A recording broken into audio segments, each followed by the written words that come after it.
कहानी है रामपुर गांव की, जहां के मर्द महिलाओं को हमेशा नीचा दिखाने की कोशिश में रहते। अरे अभी तक खाना नहीं आया, क्या मुझे एक और शादी करने की जरूरत है? नहीं जी नहीं, ऐसा मत करना, वरना मैं कहाँ जाऊंगी। खाना लेकर मैं अभी आई जी। गांव की पंचायत में भी फैसले हमेशा औरतों के खिलाफ ही रहते। मैं जो फैसला सुनाता हूँ वो भगवान की आज्ञा होती है। इस लड़के ने अपने मन से शादी करके अच्छा नहीं किया। लड़के को घर भेज दो और इसकी शादी इसकी जाति की किसी लड़के से करवा दो, लेकिन ये लड़के, इसे तो गांव के बाहर निकाल दो। नहीं नहीं जमींदार साहब, ये क्या बोल रहे हैं? ऐसा नहीं हो सकता। मेरी बेटी मासूम है, इसे अच्छे बुरे की समझ नहीं है। अरे कहाँ जाएगी ये बेचारी?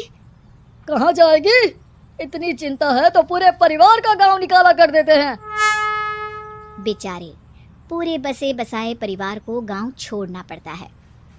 चाहे जो हो, अगर बेटियों को कंट्रोल नहीं कर सकते तो गांव में रहने का कोई मतलब नहीं है। यहाँ औरतों को दब कर रहना होगा। कोई भी अपने हिसाब से कुछ नहीं कर सकता, सब ईश्वर की मर्जी से ही होगा। तभी गांव का एक आदमी दौड़ा दौड़ा आता है। सरपंच साहब, जमींदार साहब, वो कालिया है ना, उसकी बेटी पढ़ने के लिए शहर जा रही है।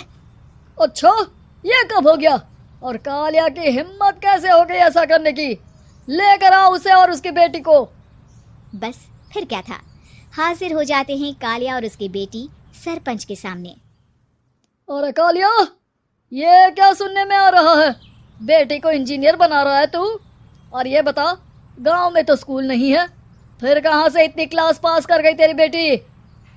राधा, जो कि कालिया की बेटी है, उसे लगता है कि सरपंच उसकी तारीफ कर रहे हैं। सरपंच जी, मैंने ऑनलाइन पढ़ाई की है, डिस्टेंस लर्निंग से। सभी में मैंने अच्छे नंबर पाए हैं, जिसे देखते हुए शहर की इंजीनियरिंग कॉलेज में मुझे स्कॉलरशिप मिली है। वाह जी वाह, क्या होती है ये? पहले तो ये बताओ, फिर आगे की बात करते हैं। पूरा गांव राधा की बात सुन रहा था और राधा बोलती जा रही थी। तो ऐसे मैं फ्री में एक अच्छी शिक्षा लेकर गांव में जो कुछ परेशानियां हैं, जैसे बिजली, पानी और इंटरनेट जैसी समस्याओं के लिए काम करूंगी। मैं गांव को शहर से जोड़ने के लिए पुल का निर्माण करवाने का प्रस्ताव रखूंगी। मुझे पूरी उम्मीद है कि जल्द ही हमारा गांव भी तरक्की की राह पर चल पड़ेगा। राधा की बात सुनकर सारे गांव वाले ताली बजाने लगते हैं। सरपंच को समझ नहीं आता कि वो क्या करे। चुप रह नादान लड़की, गांव के खिलाफ जाने के लिए तुझे गांव से बेदखल कर दिया जाएगा, वो भी पूरे परिवार के साथ। और हाँ, अगर ठीक से गांव में रहना चाहती है तो ये पढ़ाई लिखाई छोड़ दे। हम तेरे लिए गांव का कोई होनहार लड़का देखेंगे। तभी गांव का एक आदमी बोल पड़ता है। अरे नहीं नहीं सरपंच जी, राधा बिटिया जो बता रही है, अगर वैसा हो जाए तो हम लोगों को पैसा कमाने के लिए बाहर नहीं जाना पड़ेगा। हाँ जी, और ना ही कोसों दूर पानी के लिए भटकना पड़ेगा। हमारे बच्चे भी अच्छी पढ़ाई कर सकेंगे और आगे बढ़ेंगे, ना कि हमारी तरह खेती करते बैठेंगे। क्यों गांव वालों, राधा बिटिया का साथ देना चाहिए ना। सरपंच देखता है कि गांव राधा के साथ है तो वो चुप हो जाता है। वो घर आकर अपने सलाहकार से बात करता है, जो बहुत ही चालाक किस्म का इंसान होता है। अरे सरपंच साहब, आपको बहुत ही होशियारी से काम लेना पड़ेगा। एक बार गांव तरक्की कर गया, यहाँ के बालक पढ़ लिए तो कोई ना पूछेगा आपको। और फिर ये जो बेटा और बेटी है ना आपके, इनको भी आम लोगों की तरह ही जीवन जीना होगा। हाँ, लेकिन करे तो क्या करे? वो ना आप मुझ पर छोड़ दीजिए, बस मैं जैसा बोलूं करते जाइए।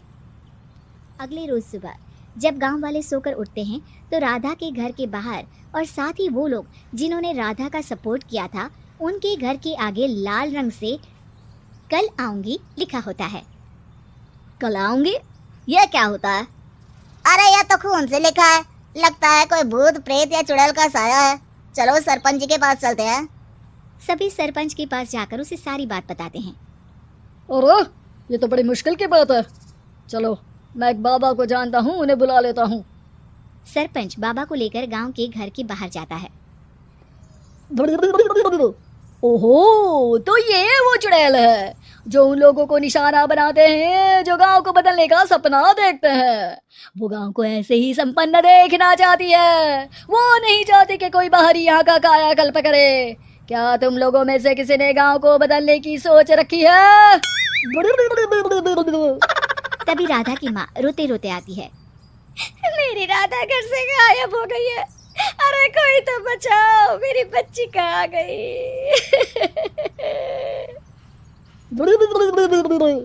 ले गई वो चुड़ैल, तेरी बच्ची को ले गई।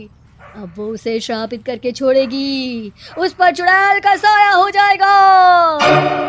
तभी बुरी सी हालत में राधा भी वहां आ जाती है। उसके बाल चुड़ैल की तरफ फैले होते हैं और कपड़ों में खून लगा होता है। सभी राधा को देखकर डर जाते हैं। माँ, पता नहीं मुझे कौन उठा कर ले गया था। अरे दूर दूर हो जा चुड़ैल, अब हम लोग इस गांव में नहीं रुकेंगे। अरे कैसे बातें कर रहे हैं आप? कल तो आप मेरे भरोसे गांव का हुलिया बदलने, अपने बच्चों को पढ़ाने और तरक्की उन्नति की बात कर रहे थे, तो आज क्या हो गया आपको? ये फिर तुम लोगों को बहकाएगी। ये चुड़ैल गांव में आ चुकी है, ऐसे ही ये तुम्हारे घर के बच्चों को भी ले जाएगी। गांव वाले राधा को गांव से बाहर निकाल देते हैं। उसके माँ बाप रोते रहते हैं, लेकिन गांव वाले नहीं मानते।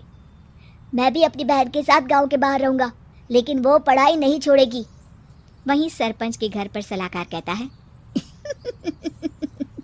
देखा, सांप भी मर गया और लाठी भी नहीं टूटी।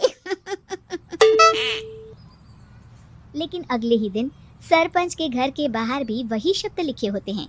और फिर सरपंच की बीवी कहती है, हमारी बेटी को किसी ने अगवा कर लिया है। तभी राधा का भाई वहां आ जाता है। अरे गांव वालों, मैंने सरपंच जी की बेटी को देखा था।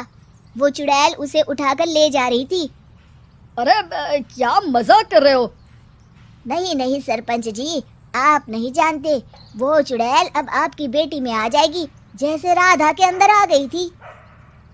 तभी सरपंच की बेटी वैसी ही हालत में वहां आती है जैसे राधा आई थी। पापा, पता नहीं कैसे मैं गायब हो गई थी। चुड़ैल, इसके अंदर भी चुड़ैल का साया है, मारो इसे। अरे नहीं नहीं, इसे भी राधा के पास गांव के बाहर ही भेज दो। अरे चुप रहो, मेरी बेटी कहीं नहीं जाएगी और चुड़ैल वुड़ैल कुछ नहीं होता है। अरे कैसे बात कर रहे हो सरपंच जी? आप तो बोल रहे थे कि आपका फैसला भगवान का ज्ञान होता है, तो अपने पर बात आई तो अब आप ऐसे बोल रहे हैं। अरे ना ना ना, आपको अपनी बेटी को त्यागना ही होगा। अरे बुलाओ बाबा को। राधा का भाई बाबा को ले आता है, जिसे अब गांव वालों के डर के कारण सच बोलना पड़ता है। मैं कोई बाबा नहीं हूँ, मैं तो मोची था। ये सलाहकार महोदय ने मुझे कहा था एक्टिंग करने को। अब मुझे पैसे देने वाले हैं। अब मुझे माफ कर दो।